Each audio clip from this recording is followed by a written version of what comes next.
Hello दोस्तों, स्वागत है आपका मेरे यूट्यूब चैनल परीक्षा प्लान में। तो कैसे हैं आप लोग? आई होप अच्छे होंगे। तो जैसा कि आप लोगों को पता है कि रीट मेंस लेवल 1 के लिए जनरल साइंस के यानी सामान्य विज्ञान के महत्वपूर्ण प्रश्नों की मैं प्रैक्टिस करवा रही हूँ। सामान्य विज्ञान कंप्लीट मैं पढ़ा चुकी हूँ। एनसीईआरटी की किताबों से मैंने आपके सिलेबस के सभी टॉपिक कंप्लीट करवाए हैं। अब मैं महत्वपूर्ण प्रश्नों की प्रैक्टिस करवा रही हूँ। तो ये प्रैक्टिस का दूसरा वीडियो है। एक वीडियो इसके पहले आ चुका है, यदि आपने नहीं देखा है तो देख लीजिए। चलिए आज के वीडियो को शुरू करते हैं। वीडियो देखने के बाद यदि आपको अच्छा लगे, हेल्पफुल लगे तो वीडियो को लाइक और शेयर कीजिएगा, और यदि आप चैनल पर नए हैं तो चैनल को सब्सक्राइब कर लीजिए। इसके अलावा रीट मेंस के लिए राजस्थान बोर्ड की जो सोशल साइंस की किताबें हैं उन्हें मैं कंप्लीट पढ़ा चुकी हूँ। कक्षा 6 से लेकर कक्षा 12 तक मैंने पढ़ाने के लिए कहा था और मैं काफ़ी समय पहले उन्हें कंप्लीट करवा चुकी हूँ। प्ले लिस्ट बनी हुई है, एक बार चेक कीजिएगा। सभी लेसन मैंने पढ़ाए हैं इन किताबों के। कक्षा 6 से मैंने शुरुआत की थी और कक्षा 12 तक जो आपके सिलेबस के अनुसार किताबें महत्वपूर्ण हैं उन्हें मैंने पढ़ाया है। तो एक बार प्ले लिस्ट ज़रूर चेक कर लीजिएगा। चलिए आज के वीडियो को शुरू करते हैं। वीडियो देखने के बाद यदि आपको अच्छा लगे, हेल्पफुल लगे तो वीडियो को लाइक और शेयर कीजिएगा, और यदि आप चैनल पर नए हैं तो चैनल को सब्सक्राइब कर लीजिए। तो चलिए शुरू करते हैं। एक प्रश्न मैंने आपको होमवर्क में दिया था जिसका उत्तर आप में से किसी ने भी नहीं बताया। गलत बात है, आप लोगों को इसका उत्तर बताना चाहिए। चलिए इसका उत्तर पहले देख लेते हैं, फिर आज के प्रश्नों को देखेंगे। लिखा है निम्नलिखित में से कौन सा सत्य नहीं है। जो सत्य नहीं है यानी कि जो असत्य है वह हमें बताना है। पहला है मैग्नीशियम का जलना एक रासायनिक परिवर्तन है। दूसरा है भोजन के पाचन की प्रक्रिया एक भौतिक परिवर्तन है। तीसरा है अंगूर का किण्वन एक रासायनिक परिवर्तन है। और चौथा है बर्फ का पिघलना एक भौतिक परिवर्तन है। तो भौतिक परिवर्तन क्या होता है? जिसमें कोई भी नया पदार्थ नहीं बनता, सिर्फ पदार्थ की भौतिक अवस्थाओं में परिवर्तन होता है। और रासायनिक परिवर्तन में कोई नया पदार्थ बनता है। अब इसमें पहला तो सही लिखा है, मैग्नीशियम का जलना एक रासायनिक परिवर्तन है। बी में लिखा है भोजन के पाचन की प्रक्रिया एक भौतिक परिवर्तन है। ये गलत है और गलत ही हमसे पूछा गया था, तो दूसरा विकल्प इसमें आपका उत्तर हो जाएगा। जो सत्य नहीं है वह बताना है। बी विकल्प इसमें उत्तर है। चलिए अब आज के प्रश्नों को देखते हैं। लिखा है मोमबत्ती जलना। पहला विकल्प है एक रासायनिक परिवर्तन है। दूसरा है एक भौतिक परिवर्तन है। तीसरा है रासायनिक और भौतिक दोनों परिवर्तन है। और चौथा है ना तो रासायनिक है और ना ही भौतिक परिवर्तन। तो जब मोमबत्ती जलती है आप लोग देखते हैं कि जो मोम है वह पिघलता है और नीचे इकट्ठा हो जाता है, लेकिन रहता तो मोम ही है। तो ये हो गया भौतिक परिवर्तन। और कुछ मोम जो है, जो मोम पिघल रहा है उसमें से कुछ मोम लौ में वाष्पीकृत हो जाता है और प्रकाश देता है, ऊर्जा भी मिलती है। तो ये रासायनिक परिवर्तन हो गया। तो इसमें भौतिक और रासायनिक दोनों परिवर्तन होते हैं। सी विकल्प इसमें सही हो जाएगा, भौतिक और रासायनिक दोनों। चलिए आगे बढ़ते हैं अगले प्रश्न पर।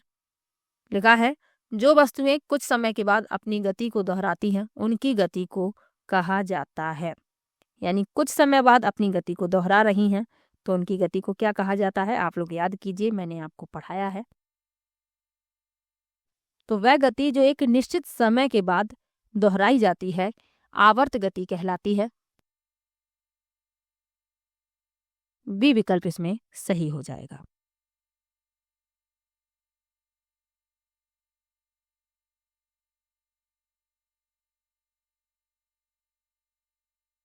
और विकल्प लिखे हुए हैं, इनके बारे में जान लीजिए। सीधी रेखी गति क्या होती है?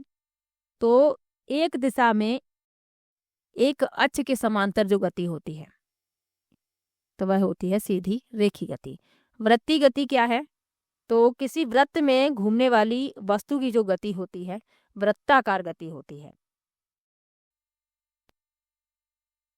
जैसे कि पंखा है और चलती कार का पहिया है, इनमें क्या हो रही है? वृत्तीय गति हो रही है।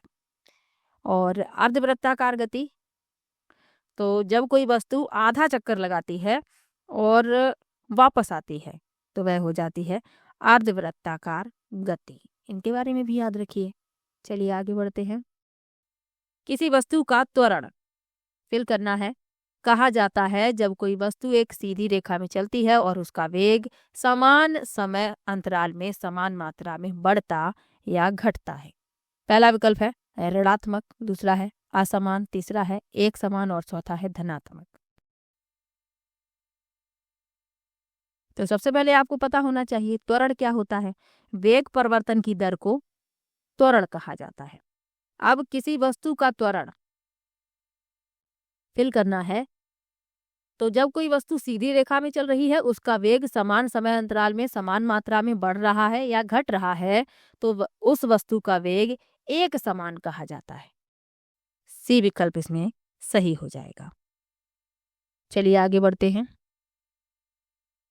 अगला प्रश्न दिया गया है, एक चलती हुई रेलगाड़ी में एक यात्री ऊपर की ओर एक सिक्का उछालता है तो उसके पीछे गिरता है। जो सिक्का उछाल रहा है वह उसके पीछे गिरता है। इसका तात्पर्य है कि रेलगाड़ी की गति है।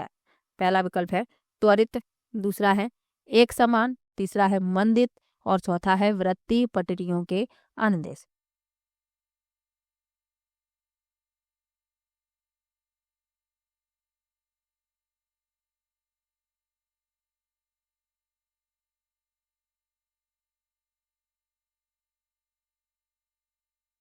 तो रेलगाड़ी चल रही है और एक यात्री ऊपर की ओर एक सिक्का उछालता है तो वह सिक्का उसके पीछे गिरता है। इसका तात्पर्य है कि रेलगाड़ी की जो गति है वह कैसी है, त्वरित है।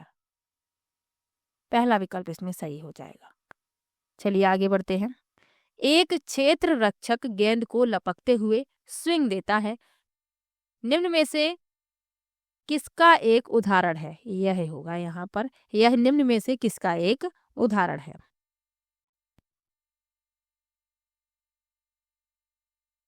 पहला विकल्प है न्यूटन का गति का द्वितीय नियम, दूसरा है न्यूटन का गति का प्रथम नियम, तीसरा है जड़त्व और चौथा है न्यूटन का गति का तृतीय नियम। तो न्यूटन के गति के नियम मैंने आपको पढ़ाए हैं। न्यूटन की गति का प्रथम नियम क्या कहता है? इसे जड़त्व का नियम भी कहा जाता है। यह कहता है कि यदि कोई वस्तु विरामावस्था में है तो वह विराम अवस्था में ही रहेगी और गति में है तो गति में ही रहेगी जब तक उस पर कोई बाहरी बल ना लगाया जाए। यानी कि वस्तु विराम अवस्था में है तो वह विराम अवस्था में ही रहेगी और यदि गतिमान अवस्था में है तो भी वह गतिमान अवस्था में ही रहेगी यदि उस पर कोई बाहरी बल ना लगाया जाए। न्यूटन का द्वितीय नियम क्या कहता है? तो न्यूटन के द्वितीय नियम के अनुसार किसी वस्तु के संवेग में परिवर्तन की दर लगाए गए बल के समानुपाती होती है। और तृतीय नियम क्या कहता है? क्रिया प्रतिक्रिया का नियम है। यह नियम कहता है प्रत्येक क्रिया के लिए एक समान और विपरीत प्रतिक्रिया होती है। अब इसमें क्या कहा गया है कि एक क्षेत्र रक्षक गेंद को लपकते हुए एक स्विंग देता है। यह निम्न में से किसका उदाहरण है? तो ये न्यूटन के गति का द्वितीय नियम है। पहला विकल्प इसमें सही हो जाएगा। यानी कि जो क्षेत्र रक्षक है गेंद को लपकते समय अपने हाथों को नीचे करता है ताकि गेंद को पकड़ने में लगने वाला समय बढ़ सके। तो ये न्यूटन के गति के द्वितीय नियम का उदाहरण है। पहला विकल्प इस प्रश्न का उत्तर हो जाएगा। चलिए आगे बढ़ते हैं।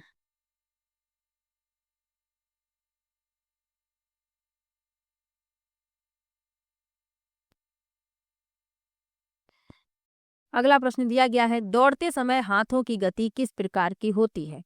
पहला विकल्प है एक समान गति, दूसरा है वृत्तीय गति, यहाँ पर होगा वृत्तीय गति,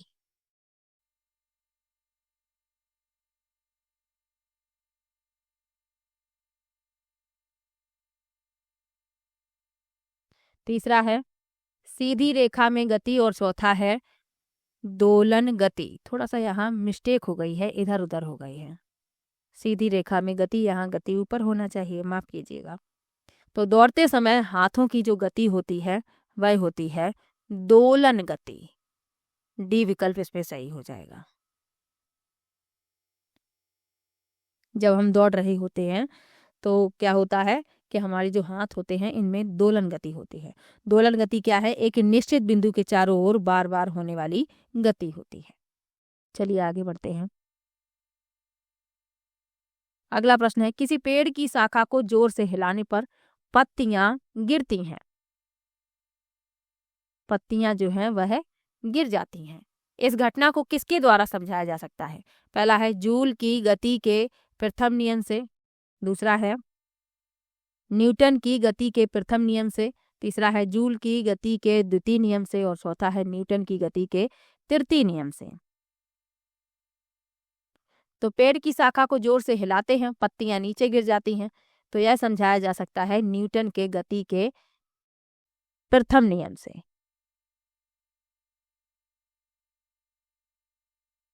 बी विकल्प इसमें आपका सही हो जाएगा। चलिए आगे बढ़ते हैं। ऋणात्मक त्वरण किसके विपरीत दिशा में होता है? पहला है वेग, दूसरा है बल, तीसरा है दूरी और चौथा है संवेग। तो ऋणात्मक त्वरण वेग के विपरीत दिशा में होता है। पहला विकल्प इसमें सही हो जाएगा। वेग क्या होता है? किसी निकाय के विस्थापन के परिवर्तन की दर को उस निकाय का वेग कहते हैं। वेग जो है एक सदिश राशि है, तो ये भी याद रखिएगा। चलिए आगे बढ़ते हैं।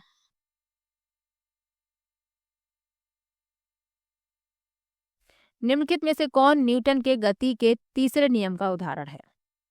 पहला है फिनिश लाइन से आगे दौड़ता धावक, दूसरा है चलती बस में ब्रेक लगाना, तीसरा है एक बंदूक का प्रतिक्षेप और चौथा है गाड़ी चलाना।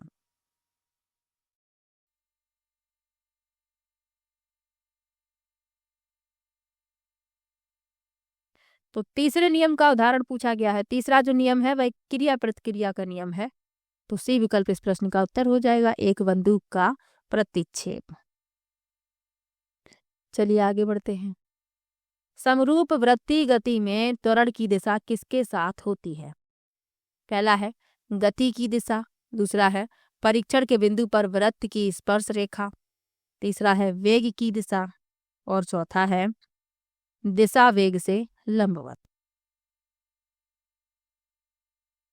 तो समरूप वृत्तीय गति में त्वरण की दिशा जो है वह दिशा वेग से लंबवत होती है।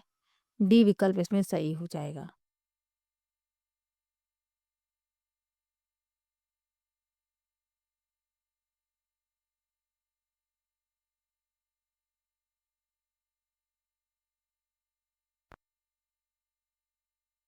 डी विकल्प इसमें सही हो जाएगा। चलिए आगे बढ़ते हैं। निम्नलिखित में से कौन गति के तीसरे नियम का अनुप्रयोग नहीं है? नहीं का विशेष रूप से ध्यान रखिएगा। पहला है एक क्षेत्र रक्षक को पकड़ते समय अपने हाथ को पीछे खींचना, दूसरा है फुटबॉल को किक मारते समय खिलाड़ी से टकरा जाना और चोट लग जाना, तीसरा है जैसे ही नाविक आगे की दिशा में कूदता है नाव पीछे की ओर चलती है और चौथा है बंदूक की गोली और प्रतिक्षेप पर एक अग्रता बल।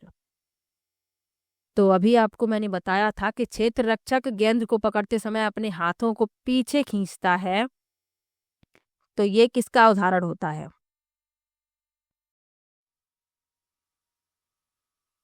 तो प्रश्न में क्या पूछा गया है कि तीसरे नियम का अनुप्रयोग नहीं है, तो जो पहला विकल्प है वही इस प्रश्न का उत्तर हो जाएगा। एक क्षेत्र रक्षक गेंद को पकड़ते समय अपने हाथ को पीछे खींचता है, तो इसमें न्यूटन के गति का द्वितीय नियम का प्रयोग होता है। अभी इसी तरीके का एक प्रश्न आया भी था, आपको याद होगा। बाकी सब में न्यूटन के गति के तृतीय नियम का प्रयोग हो रहा है, इसमें नहीं हो रहा है, तो यही हो जाएगा उत्तर। चलिए आगे बढ़ते हैं। एक क्रिकेट मैच में एक तेज गति की गेंद को पकड़ने के दौरान मैदान में एक फील्डर अपने हाथों को पीछे की ओर ले जाता है और चलती गेंद के साथ वेग को शून्य तक कम कर देता है। यह क्रिया क्या दर्शाती है? तो अभी आपको बताया था, ध्यान से यदि आप सुन रहे हैं तो आप उत्तर तुरंत निकाल लेंगे। पहला विकल्प है गुरुत्वाकर्षण का नियम, दूसरा है न्यूटन का गति का तृतीय नियम, तीसरा है न्यूटन का गति का द्वितीय नियम और चौथा है ऊर्जा संरक्षण नियम। तो इसमें न्यूटन के गति का द्वितीय नियम का प्रयोग हो रहा है। सी विकल्प इसमें सही हो जाएगा। चलिए आगे बढ़ते हैं। किसी वस्तु की गति होती है यदि उसका संवेग या सॉरी उदी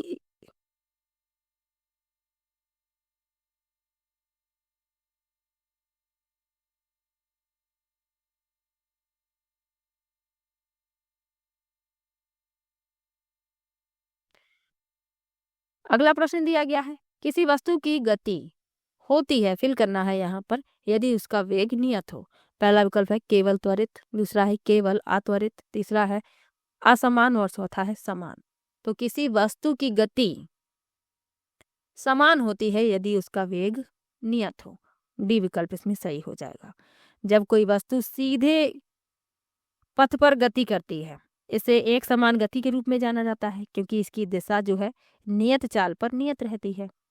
और यह दर्शाता है कि पिंड का वेग नियत रहता है, क्योंकि यह समान समय में समान दूरी तय करता है। डी विकल्प इस प्रश्न का उत्तर हो जाएगा।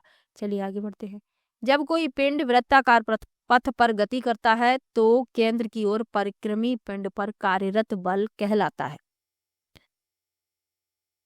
पहला विकल्प है सामान्य बल, दूसरा है गुरुत्वाकर्षण बल, तीसरा है अभिकेंद्री बल और चौथा है कोणीय बल। तो क्या कह रहा है कि जब कोई पिंड वृत्ताकार पथ पर गति कर रहा है तो केंद्र की ओर परिक्रमी पिंड पर कार्यरत बल अभिकेंद्री बल होता है। सी विकल्प इसमें सही हो जाएगा।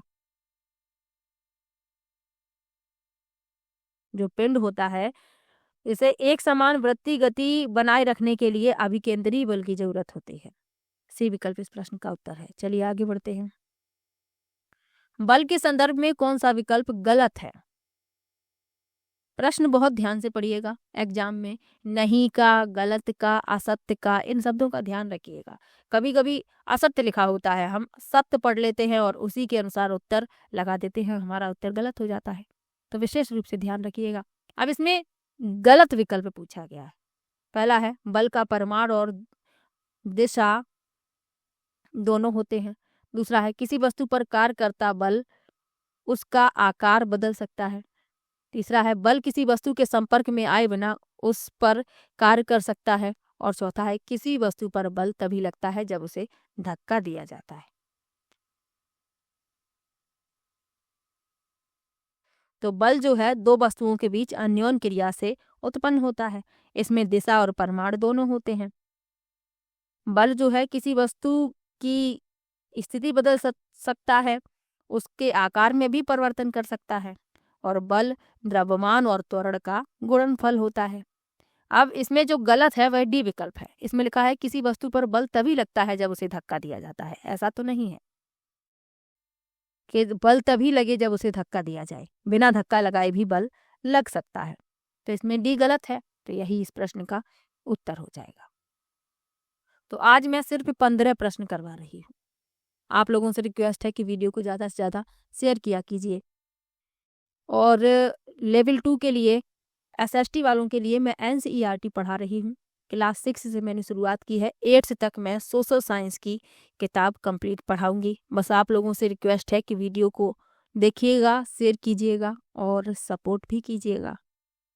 चलिए मिलते हैं नेक्स्ट वीडियो में। वीडियो कैसा लगा कमेंट में ज़रूर बताइएगा। ज़्यादा बड़ा वीडियो मैं नहीं बनाती हूँ ताकि आप लोग वीडियो देखने में परेशान ना हो। बड़ा वीडियो होता है, आपको वीडियो देखने में परेशानी होती है, इसलिए मैं छोटे छोटे वीडियो लेकर आती हूँ। और सामान्य विज्ञान आपका 10 अंक का पूछा जाएगा, तो थोड़े थोड़े प्रश्न हल करते रहिए। आपके एग्जाम तक मैं इतने प्रश्न करवा दूंगी कि आपको प्रश्न हल करने में कोई भी परेशानी नहीं होगी। चलिए मिलते हैं नेक्स्ट वीडियो में, तब तक के लिए बाय बाय।